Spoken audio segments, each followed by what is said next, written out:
Hello, good morning everyone. Hello, good morning, good morning. Smile, smile kayo dyan. Smile dito, smile doon. That makes us beautiful. Inside ang outside.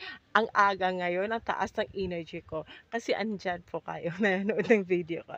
So, salamat po sa inyong lahat. Huwag kalimutang tumawa kasi laughter is the best medicine. And I agree with that, guys. So, tawa lang kayo. Yung may dahilan, hawak kayo tumawa. Tumawa ng walang dahilan, okay? So, kumusta kayong lahat po? Kumusta po kayo? Ma'am Angeng, kumusta po kayo? I hope more blessings and to all Anggeng system team. Oh, yan, nabubulol na ako. Have a great day always, all of you guys, and to all my viewers and subscribers and my super chatters and to all my members kung mayroon pa ba ako. Salamat po sa inyo sa panonood at don't forget to smile and to laugh because laughter is the best medicine and smiles makes us beautiful inside and outside. So, ano ang mayroon ako ngayon, guys? Ito po yun. Ito po yung tanim na nakikita natin kadalasan sa kahit anong lugar na makapunta tayo. Kasi ito, mabilis lang kasi itong tumutubo, di ba? Nakikita niyo ito. At saka, ang alam ko dito, ito ang pinaka-paborito ko minsan, laruin sa ano pa, sa when I was very young, little girl. So, ang gusto namin kasi kunin namin yung bulaklak tapos ilalagay namin sa ulo. Gawa kami ng parang corona.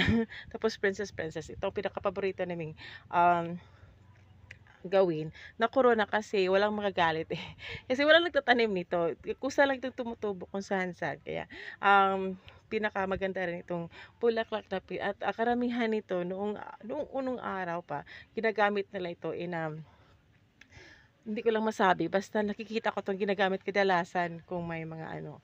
So, whatever it is guys, so ito ang pinakamagandang bulaklak makikita ko noong unang panahon at saka walang magagalit kung laruin mo 'tong mga bulaklak nila kasi napakaganda kasi guys. So, this is what I call this one is Cadena de Amor. So, ano kaya ang Cadena de Amor sa Bisaya? Cadena is chain and its Amor is beautiful. Am I right guys? So, I hope you're gonna love watching this kind of flower at I hope na nakikita nyo pa rin ito sa inyong bakuran, hindi, sa likod ng yung bahay, kung saan saan.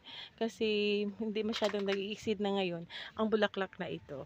Kaya lang, gustong gusto ko ito kasi ang ganda-ganda. Tingnan mo yung kulay niya. Napaka-colorful na pink. At saka gusto ko itong laruin sa bata pa ako. Hanggang ngayon, nakikita ko pa rin ito. Dito pa rin ito sa gilid ng bahay namin. Hinayaan ko lang siya kasi napaka-beautiful kasi ng flowers. So, kayo nakakita para ba kayo ng ganito na flowers sa inyong napakaganda, di ba? So, I hope you're gonna enjoy watching my video, guys. And I'm gonna see you in my next vlog. And thank you everyone for watching and have a great day always. And always thank to Miss Angking Fair.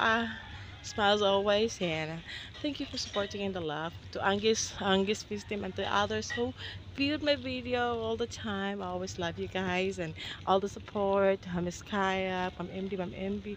Ang dami, Miss Rose Adventure. Ang dami to mentions, but I really love you guys. Sorry for not attending on your premiere, but very soon if I have my data, I will.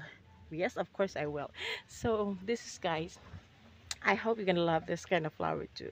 Subukan ko nga magtanim sa ano sa bahay. Hindi ba masama magtanim sa bahay nito? Kasi hindi ako nakakakita ng may nagtatanim sa ano sa bahay ng ganito, ng klase ng bulaklak. Kasi hindi ko lang alam, wala akong mga na nakikitang mali doon. Pero kasi nakikita lang natin tumutubo ito sa kahit saan-saan. At napakagandang bulaklak guys. Dapat i-appreciate din natin.